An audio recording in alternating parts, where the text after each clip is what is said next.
Welcome to the deep dive. We take the information you've shared, could be articles, notes, research, and, well, we pull out the key insights. The idea is to give you a quick way to get up to speed. So today, we're tackling something that's fundamental, really. Personal health. You sent over some materials from Supreme Medic, a healthcare solutions provider. Right. Looks like we have bits from a podcast intro, a blog post, and some background info on them. Exactly.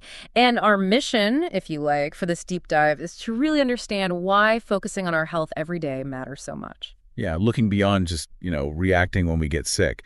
Why should it be a priority before that happens? Okay, let's start there. The Lifelines by Supreme Medic podcast intro you sent, it flags something pretty common right away. What's that? When do we actually think about our health, like really focus on it?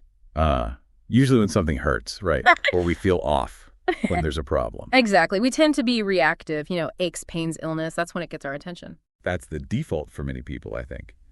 But the podcast intro suggests a shift, doesn't it?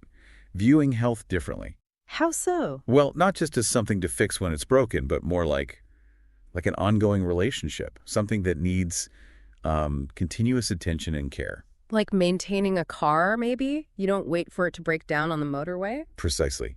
Preventative maintenance. You do it to keep things running smoothly, avoid bigger problems later. That's the idea they seem to be promoting for health. And looking at the topics they cover in Lifelines, nutrition, sleep, stress, care for different ages, habits, even navigating healthcare systems, it seems they're aiming for that proactive mindset. It's quite comprehensive. It's not just about don't get sick. It's about building overall well-being. And they mention empowering individuals. That seems key. Yeah, giving people the tools, the knowledge, maybe the confidence to be active participants in their own health or, if they're caring for someone else. So it's not just about passively receiving advice. Seems not. More about taking ownership. Okay, so who is Supreme Medic?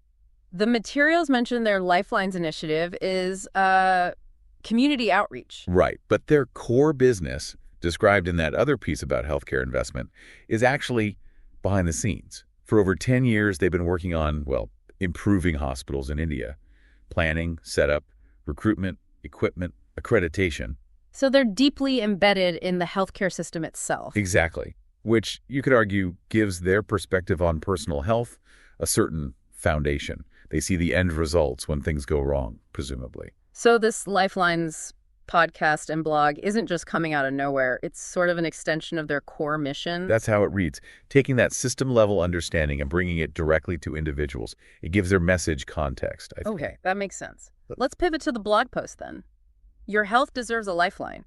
The title itself is quite direct. It is, and it kicks off with that quote, "Health is not valued until sickness comes." Oof. Yeah, that cuts right to the chase about that reactive approach we were just talking about. And the post links it straight to modern life, the constant demands, more hours, more output, the hustle. It's easy to see how health just slides down the priority list. It really does. But they're careful to say this isn't about extreme measures. No, not at all. It emphasizes sustainable changes, being aware earlier, making smarter choices day to day, small things. Not about running marathons tomorrow if you haven't left the couch. Definitely not. It's more grounded. And that core message, your health deserves a lifeline, feels like a call to recognize its fundamental importance.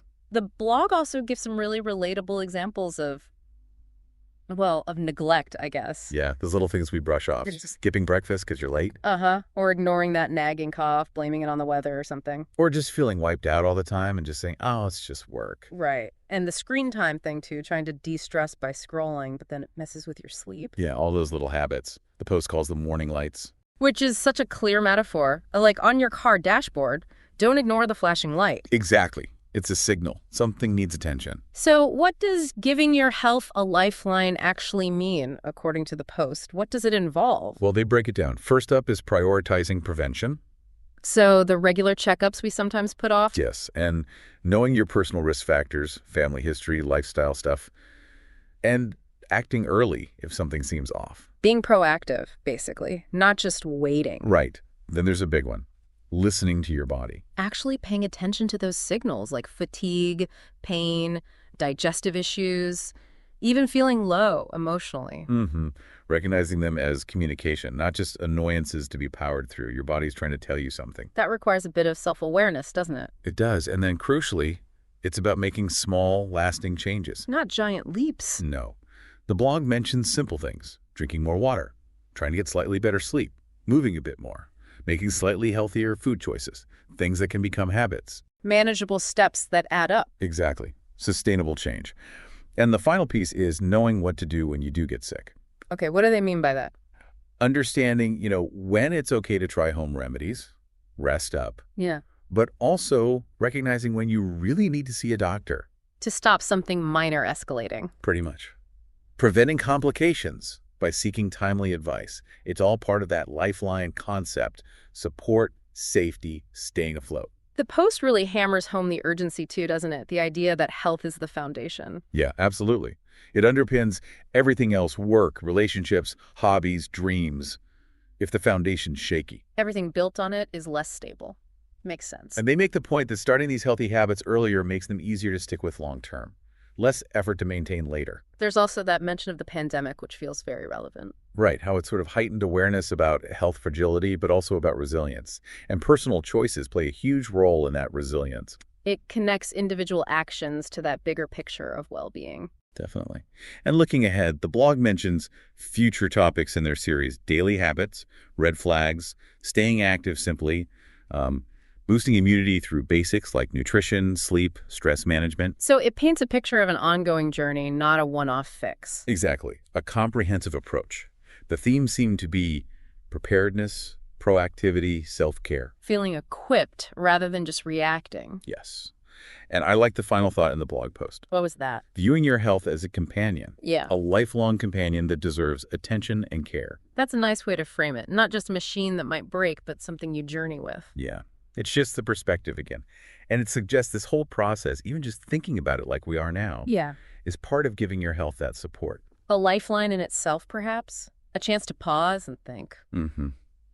Taking that first step, as the blog says, the journey starts now by making it a conscious priority. Okay, so if we wrap this up, the big takeaway from these supremetic materials seems to be that health isn't passive.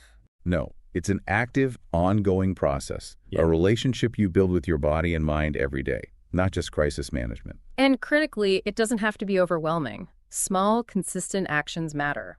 A lot. Yeah, those everyday choices: food, sleep, movement, stressing, they compound over time. They really do build that foundation for overall well-being. Which leads to a final thought for you, listening in. Based on what we've discussed, think about maybe one small warning light your body might be signaling right now. It could be anything. Feeling constantly tired, a little niggle that won't go away, maybe just feeling a bit meh.